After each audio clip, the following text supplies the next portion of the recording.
বসে পড়লেন তরুণ মজুমদার। ঘরে আবার নিস্তব্ধতা। জন্ম নিল এক ঐশ্বরিক গান। ঈশ্বর কণ্ঠে গাইতে লাগলেন হেমন্ত মুখোপাধ্যায়। শুনে মনে হচ্ছে এই গান তাঁর আগে থেকেই জানা। সেটি ছিল একটি বাংলা সিনেমার গান। সেই ছবির পরিচালক ছিলেন বিকাশ রায়। একদম ঠিক ভাবছেন।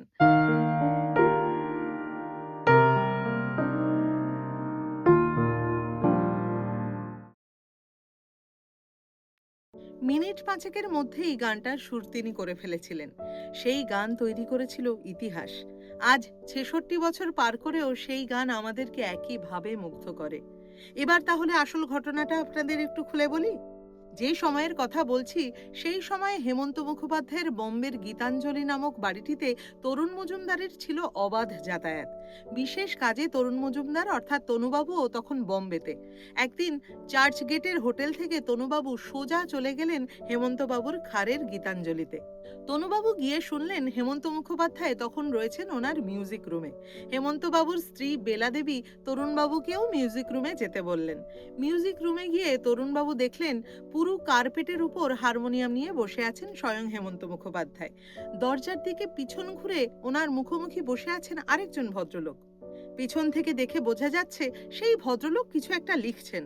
কোনো একটা গুরুত্বপূর্ণ মিটিং চলছে এই মনে করে তরুণ মজুমদার কোনো কথা না বলেই বেরিয়ে আসতে গেলেন।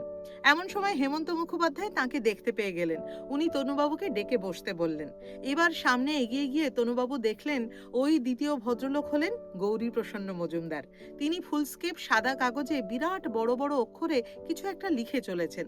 তরুণ মজুমদার বসতে ইতস্তত বোধ করছেন দেখে গৌরীবাবুও বললেন, আরে বসুন, আপনি তো মশাই ঘরের লোক।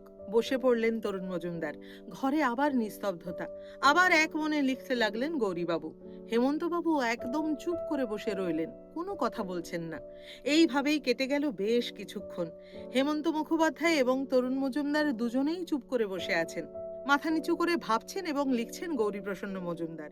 অবশেষে লেখা শেষ করে হাতের কাগজ হেমন্তবাবুর দিকে বাড়িয়ে ধরে গৌরীবাবু বললেন, দেখুন তো কেমন দাঁড়ালো।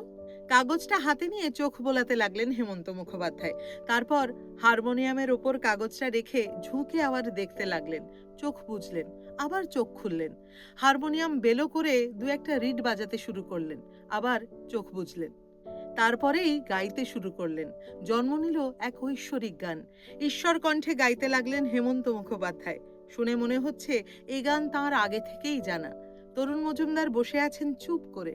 এই অসাধারণ গানের জন্মলগ্নের তিনি একজন সৌভাগ্যবান প্রত্যক্ষদর্শী। সেটি ছিল একটি বাংলা সিনেমার গান। সেই ছবির পরিচালক ছিলেন বিকাশ রায়। একদম ঠিক ভাবছেন। উত্তম কুমার ও সাবিত্রী চট্টোপাধ্যায় অভিনীত সেই সিনেমার নাম হলো মরুতীর্থ হিংলাজ, যা মুক্তি পেয়েছিল ১৯৫৯ সালের ১২ই ফেব্রুয়ারি। আর কি ছিল সেই অবিস্মরণীয় গান যার সুর সেদিন ৫ মিনিটেই তৈরি হয়ে গিয়েছিল?